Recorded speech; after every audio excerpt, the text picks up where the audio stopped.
Hi. Um, British politics is in such a mess as it is. Now, I got to know a few bit more about the personal life of the politicians who are making this country suffer by doing a tragic job. Apparently, Carrie Johnson has been lately having an affair with Zach Goldsmith, who's like a racist, a nationalist, a right-wing supporter of right-wing Tories, and so on. So pretty much a scumbag. But yeah, that kind of mentality, that kind of macho nationalist kind of person, she obviously appeals to, and she obviously had an influence and a bit more in Boris Johnson's decisions and so on. And to be honest, she shouldn't have any involvement or influence in politics. She has no clue. She should keep her. She should actually be a mum rather than get involved. And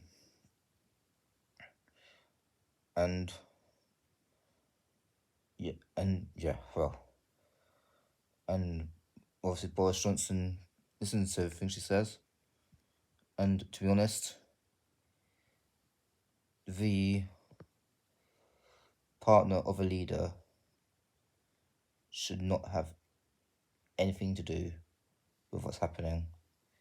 If it's a female prime minister, the husband should not get involved.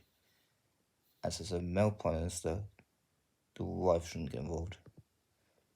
I mean, to me, that's just so obvious and simple. But unfortunately, she has done that. At the same time, apparently Boris Johnson had a fling with Priti Patel. That's why she's so supportive of him and so defensive of him, because they had a thing. Let's be honest, I can't be too surprised. All Tories have flings, it seems.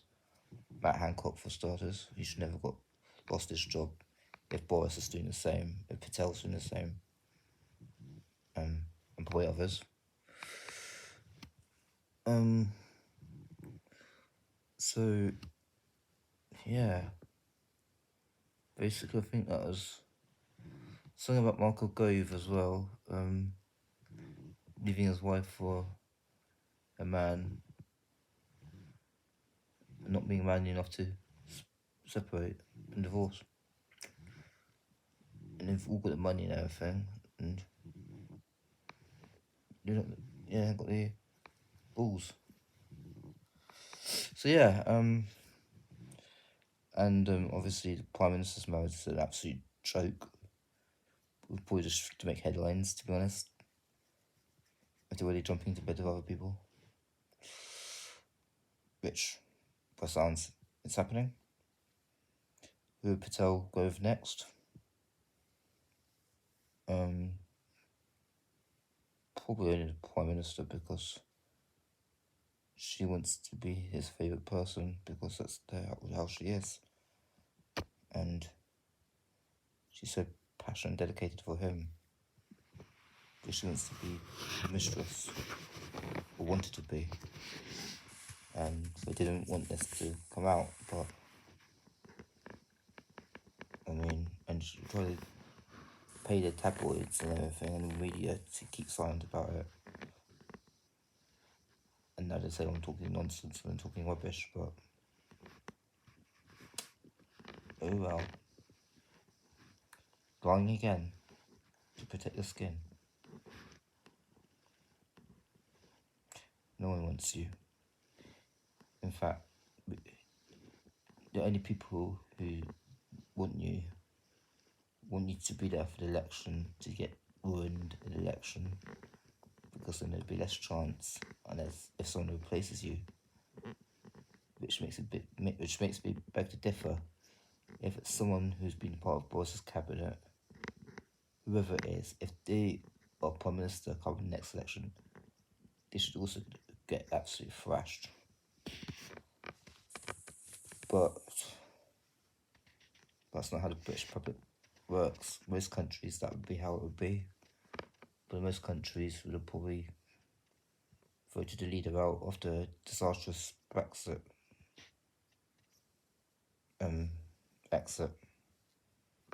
So not be able to negotiate or not wishing to.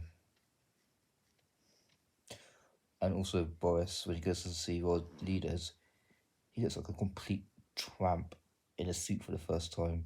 You saw him with the Ukrainian leader today. You see him at these international UN meetings and so on. They're all smartly dressed and everything. Tie even. How a man going to a big meeting should be. Boris Johnson tie with over, such over. Just looks a complete mess anyway, but anyway, the suit there. And how he goes the building sites and has to look a part of it, not just look the real deal, and try to get the support back. And when he goes to hospitals, he has to look like a doctor. But he stands out as someone who shouldn't be in situations, especially now we know what he's like with lockdown. Anyway, thanks for watching this video. Hope you enjoyed it. And I'm going to do another one in a minute, but not about politics. Okay, cheers and thank you.